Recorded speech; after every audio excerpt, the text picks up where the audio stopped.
Okay, boys, so we're doing rear shock absorbers on this thing, and I already got this side partially disassembled, but I'm going to give you a bunch of pointers here, because this isn't as straightforward as you would think. So, first things first, get your wheel off. Lug nuts are 21 millimeter, or whatever the imperial equivalent of that is.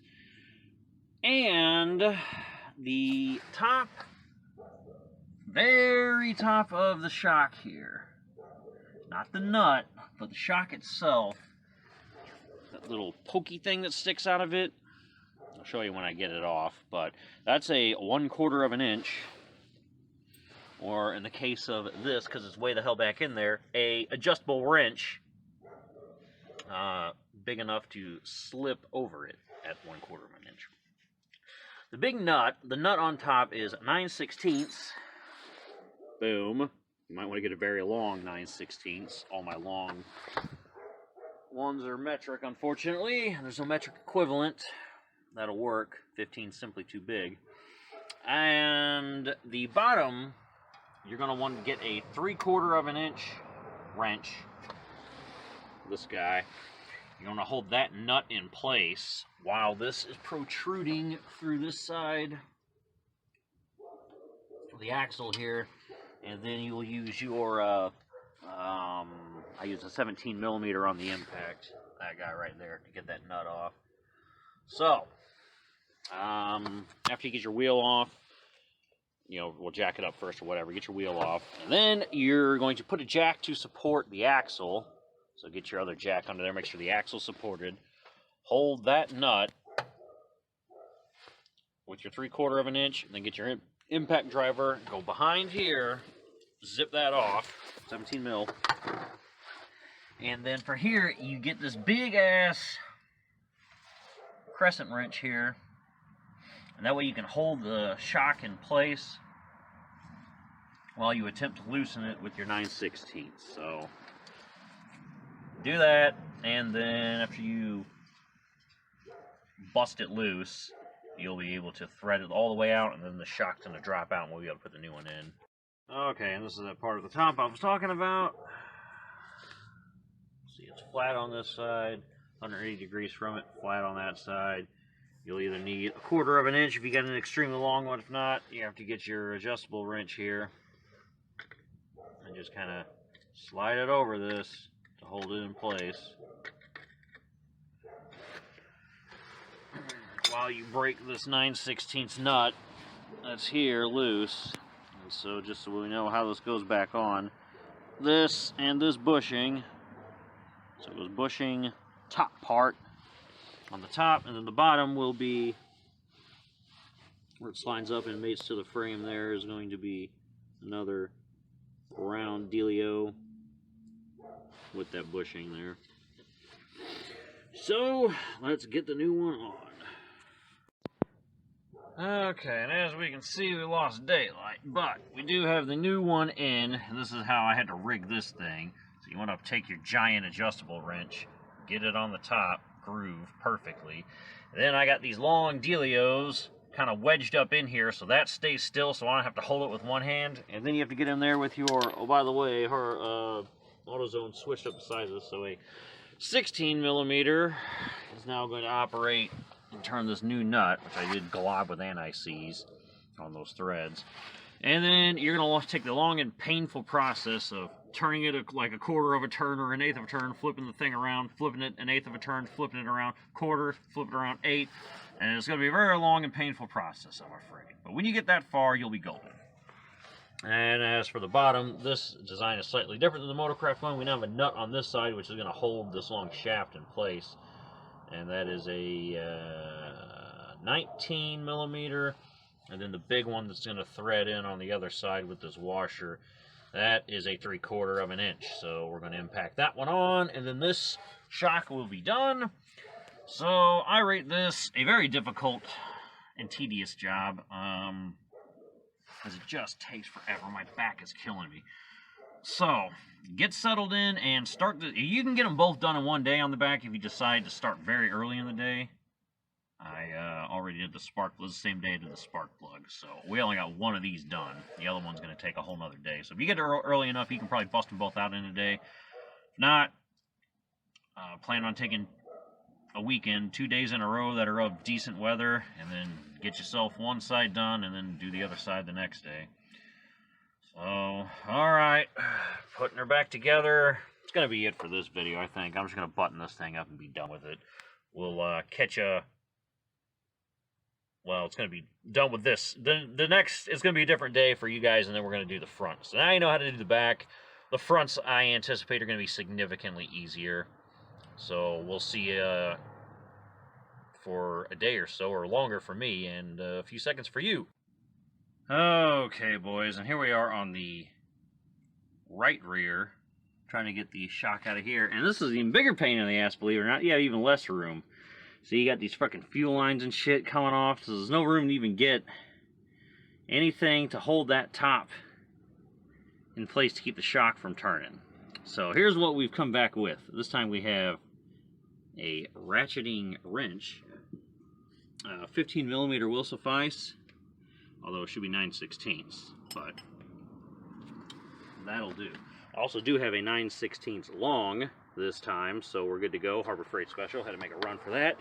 And I've decided we're also had to use our Harbor Freight Drill Master angle grinder, and we went in through the trunk and grinded through it so we'll have room to get something on the top to hold the shock in place. So if you want to do this, here's where you drill your hole. See how there's a little divot to the left of it? So just go one little spot over from the divot and drill your big ass hole out so you can put your vice grips or your big ass adjustable wrench or whatever the hell you want to put in there. So you can grip the top and then get your ratcheting wrench on here and then, you know, start the slow and painful process of threading this thing off the 5 threads that hold it in. So I'm going to go ahead and do that, and then I'll be able to quite easily bust the bottom out. And then we'll finally have this whole axle at least done with the shocks before we move on to the front. That's all I'm going to do today. But the front will come in a few seconds for you, and for me, you know, whenever the hell I get around to it again, between shifts. Okay, let's take a look underneath and I'll show you what we got going on here. Okay, so we crawl under here. You notice I have a giant adjustable wrench up in there. It's attached to the, just at the top of that shock there. And it's wedged up against a spring. And that is because, what we can do is, from here, we can take our 9/16 ratcheting wrench, which I had in here, I just pulled it off, and then you take the round end of our 3/4 inch ratcheting wrench, and then we use that as kind of our double wrench method, if you will. So we have our 9/16 up in here, right, in the loosen position, and then you'll take that, give yourself some leverage. Do that, you can thread this thing loose to the point where I can loosen it by hand now. Now, an alternative to this, which I was this close to doing, is getting this damn angle grinder out. Since I already put a hole in the trunk, I was going to saw this bitch in half, because the angle grinder will fit in here, cut the shock in half, and then just pull the top half off. That, honestly, would have probably been faster and easier. So if I could go back in time, I'd recommend just cutting these things in half, drilling your hole through the trunk, cutting your hole rather, and then lift it up. And that's way easier than struggling with these freaking 9/16 and 3/4 inch and the big huge crescent wrench. And I'll show you what the crescent wrench is grabbing onto once I pull this out. Because you wouldn't know this until you pull one of these out and then look at it, and then you'll notice something that would make it much easier than attempting to grip that top like I did with needle noses for so long. Well, that was a royal pain in the ass. It is difficult to compress, but as you can see, it doesn't rebound on its own, so shot. And this is what I'm talking about. This big, huge freaking nut here on the top. You can get this big wrench around here to hold it in place while you attempt to loosen that, but I'll be honest, it takes about 500 freaking turns to back this nut up these, like, 5 freaking threads and this thing. So, I say just break out the old angle grinder, cut through your trunk to make a hole, cut through the as high up as you can get it so you can cut the rod in half, the easier part to cut, and then pull that through the top, and then I may have mentioned it earlier, but I used a 3/4 inch to hold this on, and then a 18 millimeter to take this nut off on that side. So whatever, that's my recommendation. Freaking break out the power tools, man. You're gonna be out here all goddamn day. Alright, putting the new one in. We'll see if the new one has one of these. If not, oh boy, is that one gonna be a bitch to get out in 100,000 miles. Fat negative on the Duralast. Big fat negative.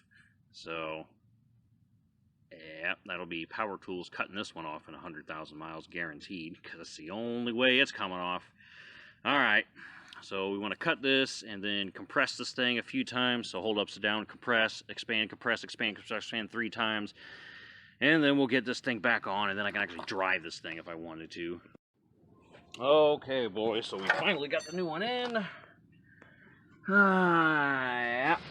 We're about 7 threads on. Now, here's what we did. So you learn from me.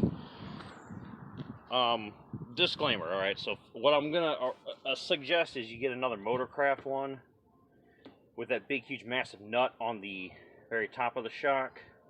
Not the rod, but that main housing. And that way you can get that big, huge, giant adjustable wrench we talked about earlier and jam it in there near the spring, and then get your ratcheting wrenches over there and then bust a nut on the rod loose. But if you go the route I did and get Duralast or some other shock that doesn't have that on the top, you're going to be drilling holes. And then from there, I do recommend just cutting the shock in half and yanking it out. But assuming you wanted to pull it out as a unit like I did, you're going to be drilling holes, or cutting holes rather, and then using your 9/16 to get that nut off.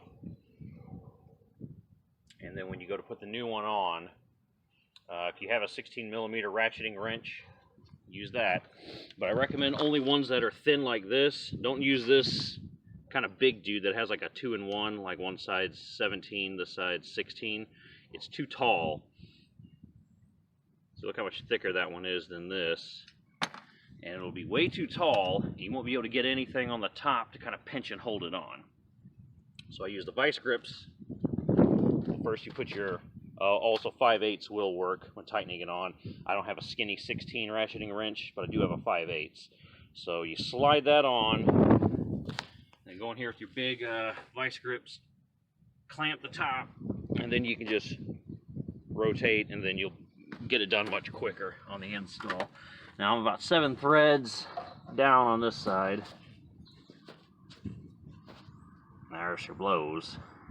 And originally when you try to put that nut on, it's gonna, because it's a lock nut, it's got that plastic tip in there, or the plastic inside, so you won't be able to get anything up on there. I actually used my little impact, my little Makita, the small 16, and this universal joint, and then I zipped it on from the top until that, being so short, lost contact because of the rod. So I zipped it on, and that gave me enough room to then get the slide this thing down over it, and then get the vice grips to clamp the top. So do that. I'm 7 threads deep on this side. The other side's 6, so I may tighten that one just a scotch, just for so they're even. Because I don't know, maybe that makes a difference. Maybe the ass end may or may not sit 1 degree off on one side or the other. I don't know. I did compress the bushing. You just want to make sure you go enough to compress the bushing so that's not going to clunk when you hit a bump. And it might clunk anyway. It might have to go tighter. I don't know. Hopefully not. Hopefully we're good where we are. Okay, so that said, I'm going to go ahead and try to push that back together, JB weld it up, so it doesn't rust later on me. And then we can move on to the front, which I anticipate will be easier. And I'm going to apologize for all this wind noise. It's like wind advisory today. Probably like 80-mile-an-hour gusts. It's freaking crazy. Okay, just to show you how now we patched the back up. What I did was spray with some rust converting primer. So I sprayed that on all my bare metal edges. I then got some JB Weld and tacked that hole, which was the accidental one I put in the wrong place earlier, and then the correct one right next to the divot. So we JB welded all the holes up. We then put this fiberglass down so that JB Weld kind of holds it in place, and then put some fiberglass resin, some hardener, over the fiberglass patch, paper, cloth, whatever you want to call that stuff. And now when it hardens, it'll be done, and we won't have any rust intrusion or water intrusion or wind noise or any nonsense coming into the trunk. And then the spare tire, of course, will go over this once we put our carpet back anyway, so no one will be able to see it, and you won't be able to see daylight or nothing from the underneath or anything like that. So that's how we have buttoned up the trunk after we did the rear shocks. Now we can move on to the front, which I assume will be significantly easier.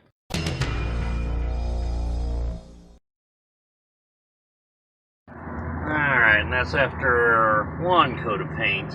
Still a little sticky, but that's after primer and paint, so we'll paint her a little more and then we'll be golden.